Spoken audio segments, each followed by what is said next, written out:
start over. We haven't done... Did you know we haven't done one of these since November? What? When we did the Enneagrams one? That doesn't feel like that long ago. It was That's forever crazy. ago. And I don't... Honestly, I don't even remember what my Enneagram was. I think I'm a 3 or a 4. Or a 4. I think you... Nobody remembers You this. were, like, some people... Marta was like, oh, he's more of a 4. And I was like, no, I think he's a 3. Like, I think you were both. You were high in both. I was high? Like, your percentages were close. Quit trying to brand me as a drug doer. Hello, welcome back to the Editor's Room podcast. As always, I'm Jackson Estwanek, executive producer of MHS News and The Messenger. And I'm Kavya Jane, co-editor-in-chief of The Messenger. And today, Ms. Jorgensen, our advisor, wanted us to talk about in-depth reporting, and what it takes to be a leader in that field. I feel like we haven't really talked about on one of these, like, being a leader in a certain skill. Yeah, I feel like we haven't talked about the way that we contribute either to, like, the publication which this relates to, and, like, the work that we actually do besides just helping others. Mm-hmm. Yeah, I think the reason why this topic came up is because both of our staffs are struggling with it, and we just kind of wanted to trade ideas, I guess. But I think that leadership trait, like in-depth reporting and being a good reporter, is something that we do share, you know, even though you are much more of a writer and like a page designer of sorts, and I'm way more of a videographer and a digital media person. Like, I think that's somewhere where our skills meet, and it's kind of disconcerting, I'm going to use a Greg word, when we're really struggling with this when we're normally pretty good. Yeah. I don't even know that we're struggling right now. I think it's just that we have more people on our staffs, and we haven't really gotten the chance to work with them.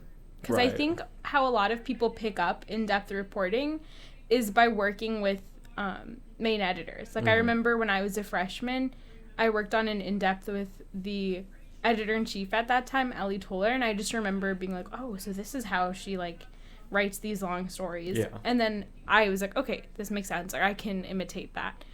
But I think a lot of our newer staff members are just starting off by writing their own things, and I don't know if they're necessarily really looking to the older staff members and trying to, like, imitate them in the same way. Yeah,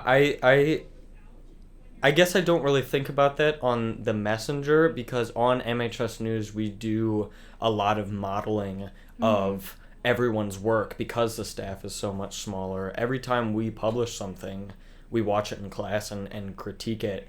And we also watch everybody's stuff in the digital media intro class, and they critique, and all of that feedback gets back around. Have you ever considered, like, we do, like, donut awards for, like, good work, but have you ever considered, like, critiquing pieces of work that people do?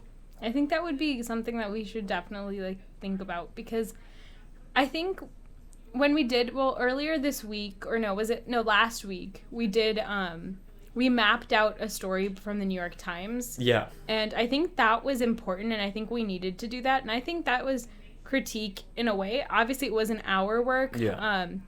But I think it made it easier to critique since it wasn't our work, because it was like, no one's feelings are going to get hurt. Like, we're just having a conversation about this, like, random piece of journalism, and, like, everything you say is fair game.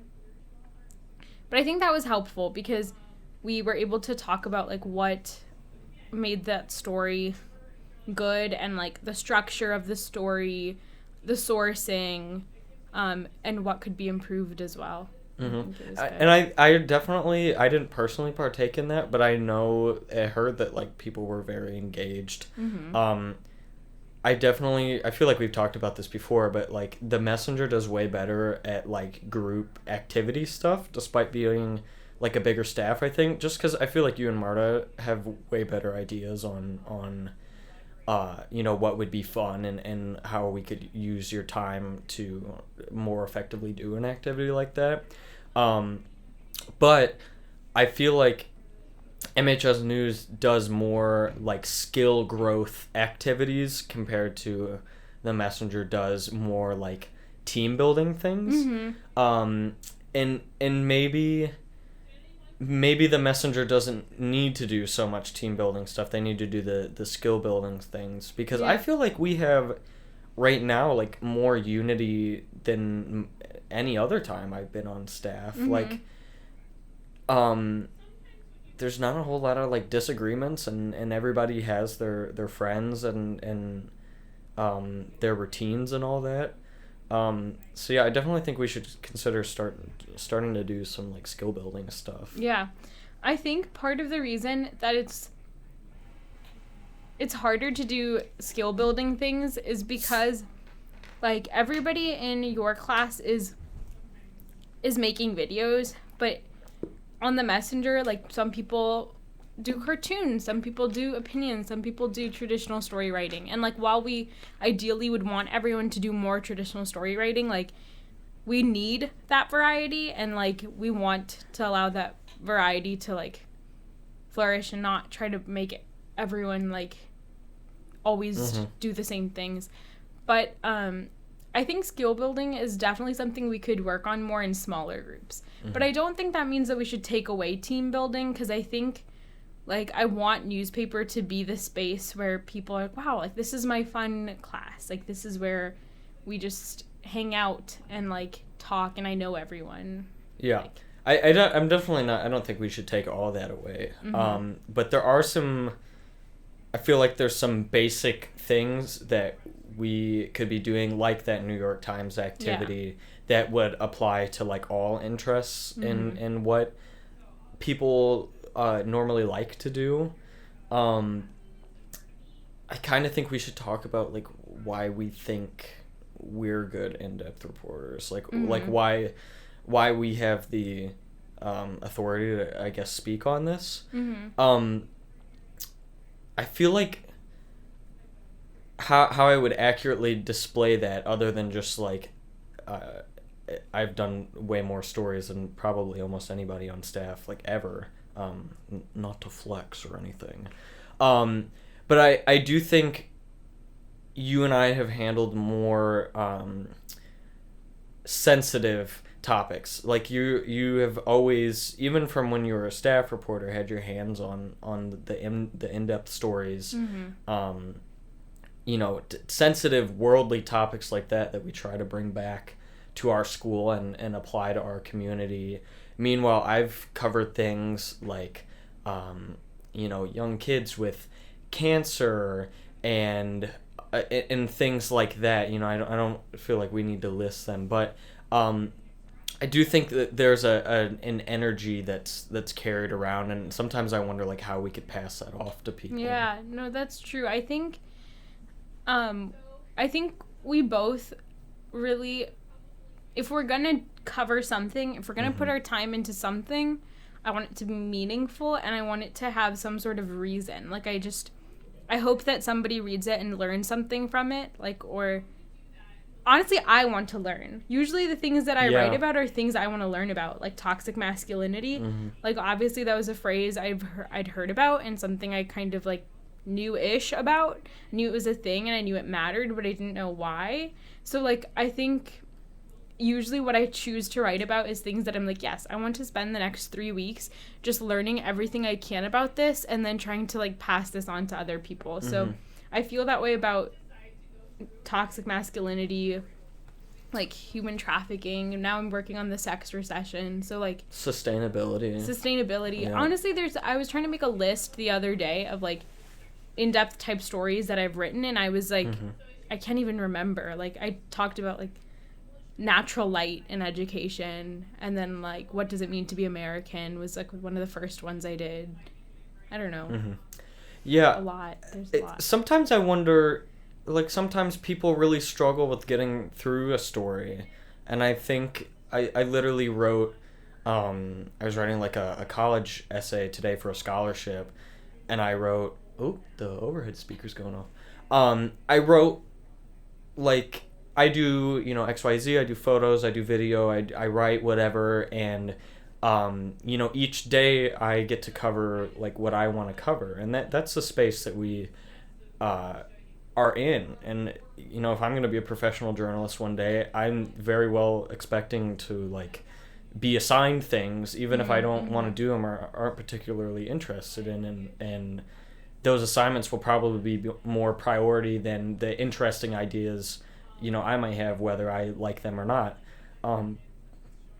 I just wonder, like, when we create this environment that it's like, hey, there's a lot of stuff that we definitely need to cover, but the cool thing is that there's 30 plus people on staff and we can have everybody fill in. Like, Yeah.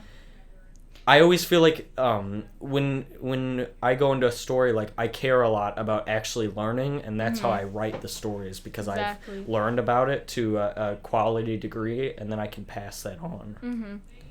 But and what you said really like resonated with me about like I don't think people realize how sacred this opportunity is, and like I don't think they take advantage of it. Like we have nobody is telling you what to work on. Like nobody is saying you have to write this story about this basketball game that happened. Literally nobody. So you can write about whatever you want, and you can. No shade on Connor.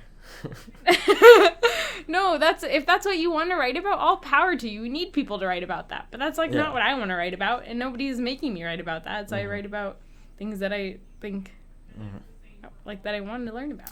I don't know. Like, I always try to balance like my expectations with, like, I often think about my expectations, I think about my priorities, and then when I think about how other people should act, like, I try to consider theirs, and like, this is my top priority. Like, doing the journalism is my top priority, but I know that other people, it's not. But I always just wonder, like, why people don't just get stuff over with and you know, put in the mental energy that it takes to interview whoever about, you know, a sport that they play, or, you know, the award that they win, or, you know, whatever it is. And that's what's helped me really, like, even just do interviews when I'm trying to get to the bottom of something, is if you don't have that interest, like, how are you going to ask good questions? A lot of people still, like, think, like, oh, I'm going to plan out 20 questions, and those are the questions that I'm going to ask. But I don't do that. I just have a genuine interest and try to consider every aspect of it. Yeah, I think that in terms of, like, what you said about interest and like wanting to learn, I think I feel like if you don't I think that if you think that what you're working on is boring, like, you won't be able to get depth. Because I think it's easy. You need to find, in whatever you're working on, you need to find what about that story or what about that topic makes, like, just sparks a little bit of interest or passion in you, and then just go deeper into that. Sparks because then joy. Then Marie Kondo. Then you're gonna be able to, like, you're gonna want to work on it, and it won't take mental energy. I think it takes more mental energy, for me at least, to write, like, a story about, I'm just gonna say it, a basketball game. I think that would take. You're just hating on the sports people. I think that would take more mental energy for me than writing something about, like, what I'm doing right now, about this extra session, because, like, I'm excited to do that, and I'm excited to find people, and, like, I'm a little bit nervous, but I'm, like, I'm excited. Yeah, I think about all the times that I've ended up with a story that I didn't, that halfway through I'm like, ugh, why am I doing this?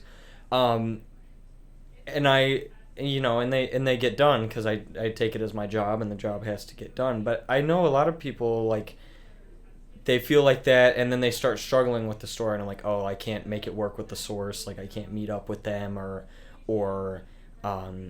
you know, I wasn't able to get there, and all that stuff. And I never have those problems.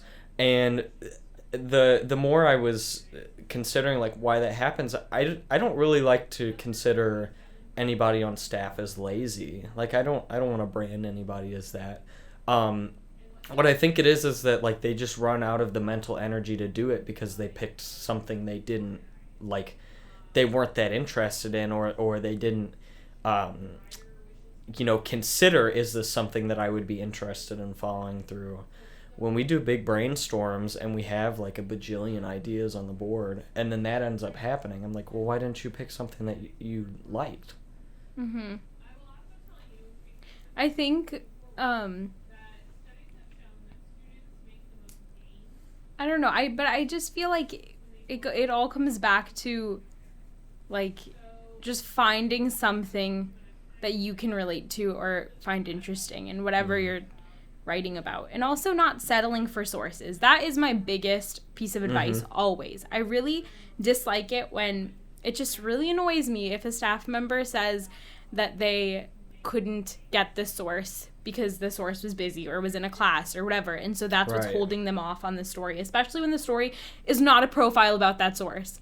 Like, if you're not if your story is not about that source, I don't understand why you can't find another source. Like, also, I don't settle for sources. I will interview like 10 people for an in-depth and choose 5. Right.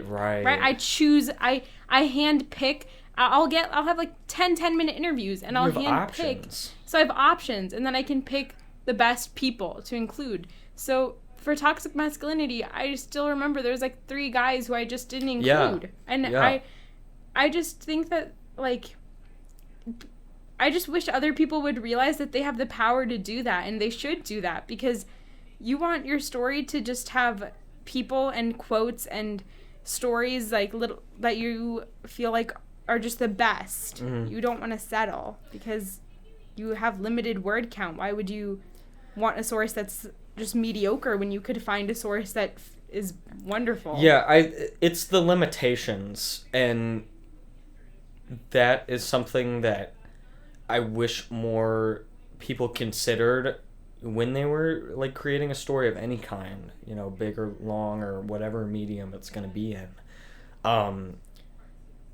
I really hope, but I know it's probably a reality, that some people are like, okay, 300-word story, 3 sources, that's how every story is.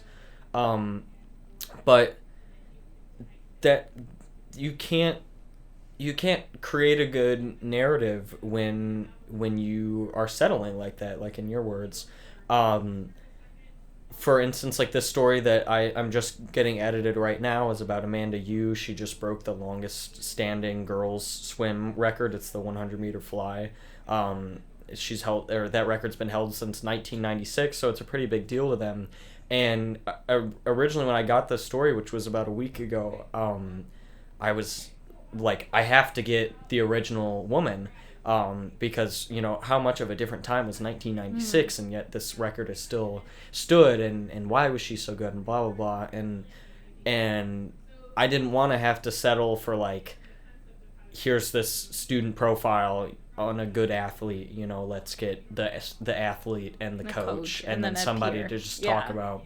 And I contacted that woman, which took me like a long time to get her name right, because we didn't know the exact name, and then talk to both Amanda and her coach and be like, okay, how could we source this person, and talk to Miss J about like contacting on Facebook, because I'm not a big Facebook user, but we figured that would be the best idea.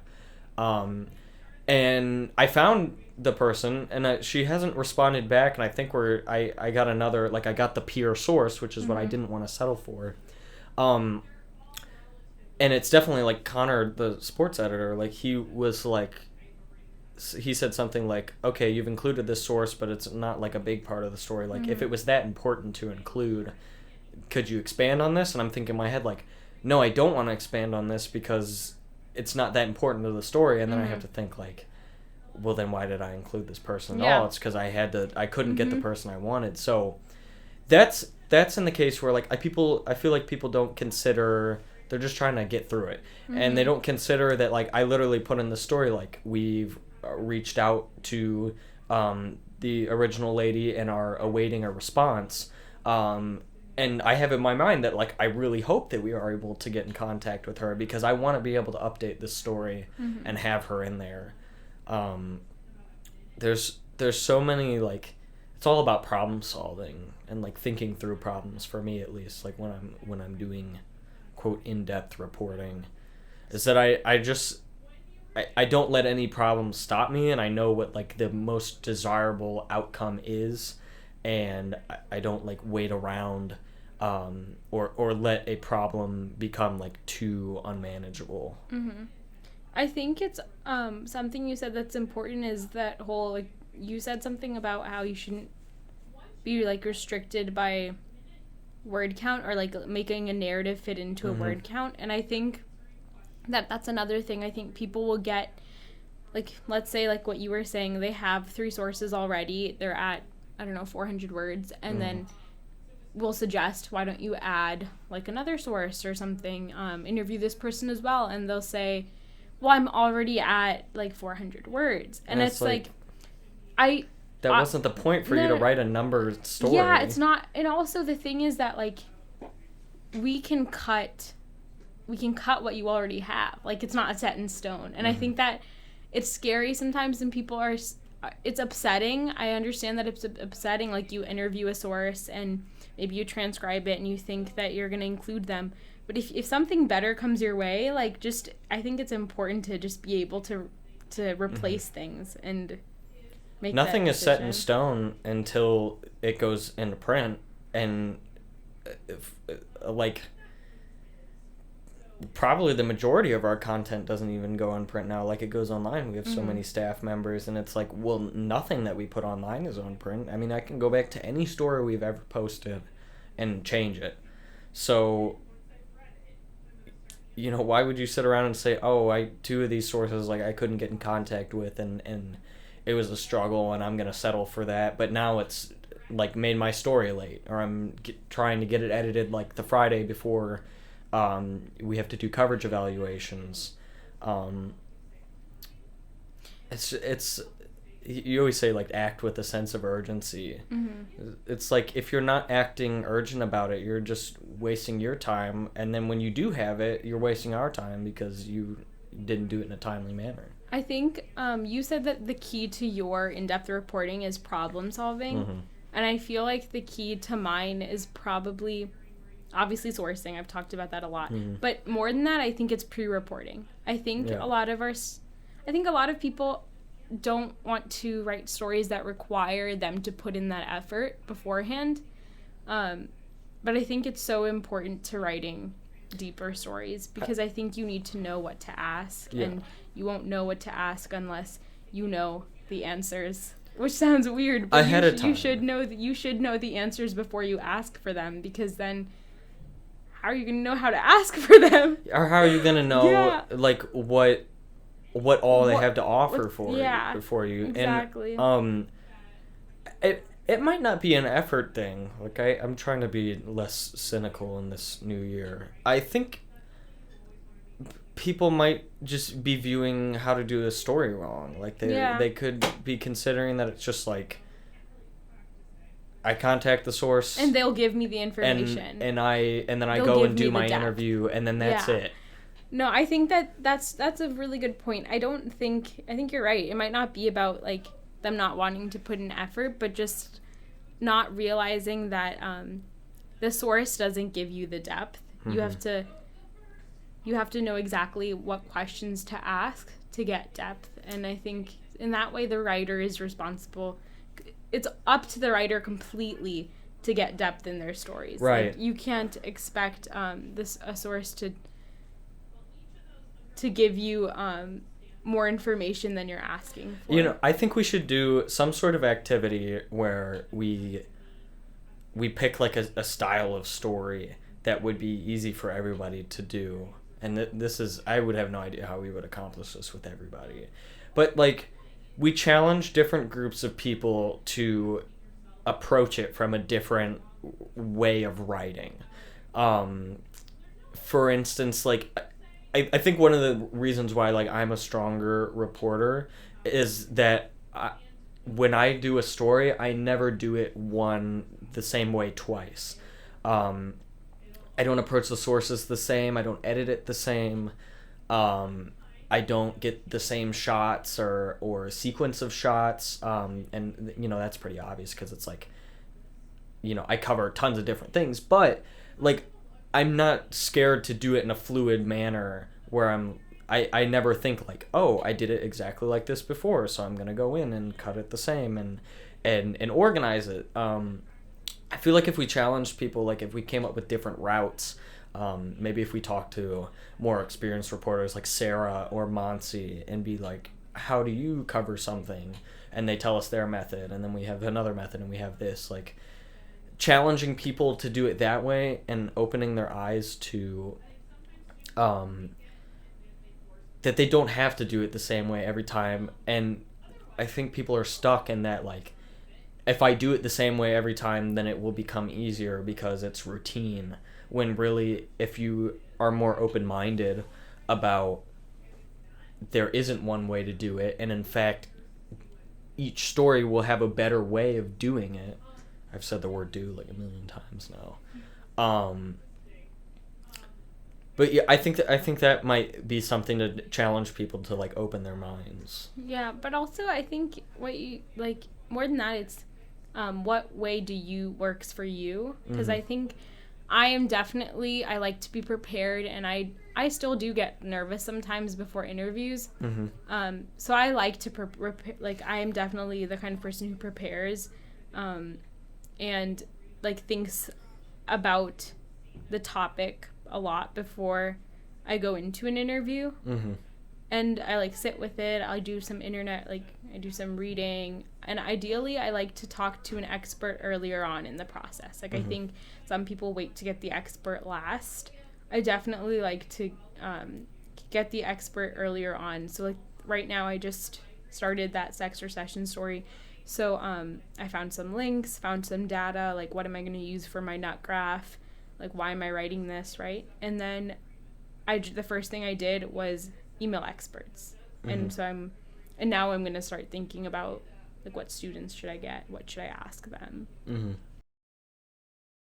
Hey listeners, Jackson here. We decided to make a part 2 of this conversation, seeing as how we had so much left to talk about. That video will come out sometime next week. You can click on either of the videos above to go back and watch previous episodes of the Editor's Room podcast.